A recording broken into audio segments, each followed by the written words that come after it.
just maybe address what happened yesterday. What's the club's message to the fans, and why did you feel it's important for you to come and address the fans? Well, we're very disappointed with what happened yesterday with the fans, and we must say with the group of fans who decided to behave in the way that they did.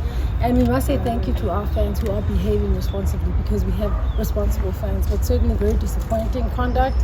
And for us, it's to say we condemn the violence. The club does not condone violence.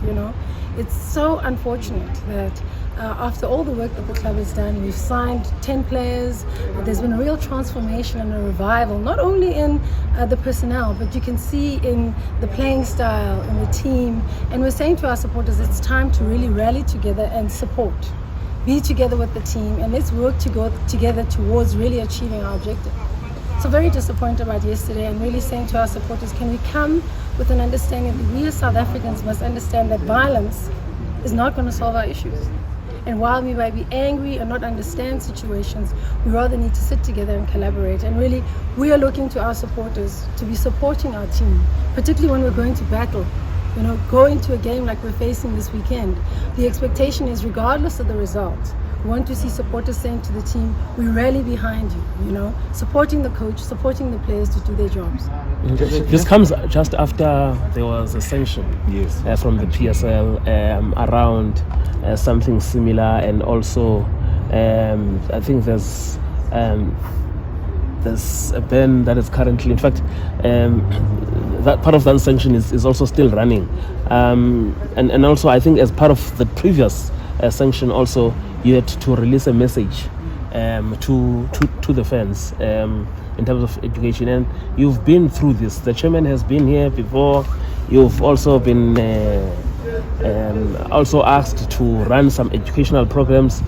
How frustrating is this? Because you've done everything, but it's not changing. It's very frustrating what's happening, and the club has done a lot of things, sent messages, engaged with our support base at a structural level, it communicated on all the issues. It certainly is very frustrating. And the worst thing is it's also costing the club a lot of money, and for me, it's not a Chiefs issue, it's a South African issue. Yes, it's happening at a Chiefs game.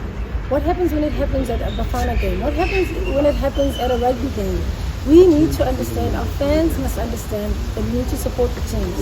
And the violence does not work, Right now, obviously, we will wait to hear from the league, but certainly 2 weeks ago, suspended, sentence, and now we're going to have to pay that fine, It's not about the costs only, it's just about how the industry is being impacted, and it's going to require industry changes, and for us to really sit down as an industry and say, how are we going to work and make this work? Because it's not about just fining Chiefs. At the end of the day, we're going to have to find a solution to deal with the culprits. And I'm also asking for the police to do their work. I'm asking for away teams to do the work. I mean, it was difficult. No sound was available at the stadium on the day. How do we deal with violent situations if the host team does not have the infrastructure there for us to deal with emergencies? But also, as a league, we need to sit down. As federations, we need to sit down and say, how do we take the violence away from sport? We say racism must go out of sport. Violence must go out of sport. Yes, I'm looking at Kaizer Chiefs being big on branches. Are the branches coming to the party and making sure that they disseminate the relevant information to the structures throughout the country? Certainly, we've been working with our branches, we're working with our supporters who are willing to engage, and I must say thank you to the branches who have been sharing the message, working with their support base and making sure that they rally our supporters around the team. But it's a bigger problem, and I'm just saying let's work together to make sure that we eradicate this. Just where's the disconnect lastly from me, because we've seen in Chiefs the brand Love and Peace, and obviously I think maybe they are just not angry at the coach and what's happening. It's maybe after seasons of no silverware. And where do you think the disconnect has been? Because like you said, you've backed the coach in this transfer window, but then yet the fans are still impatient. I think the issue is instant results. People don't want to follow the process. And I think if you look at what we've done, you can even see our football is different. The energy is different. It's about allowing things to happen. We're not building for short-term success. It's long-term success. And I think also there's also just a bad element. Because anybody can wear your jersey, come into the stadium, make a ruckus and cause problems, So there's also a bad element in the space.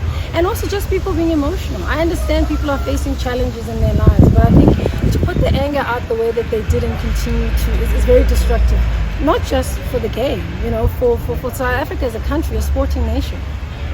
Have you had a chat with the chairman, and how does he feel about this thing constantly happening? Because he's well respected, and I'm sure his opinion will carry a lot of weight. No, the chairman is certainly very disappointed that this is what we're facing, particularly after such a sanction that we've had and all the issues that we face. And his call is for supporters to support the team, to support the coach, to support the players. I've always said also, allow this team to do its work. Don't judge it on what's happened in the past. Thanks, Ash. Thanks, guys. Thank you.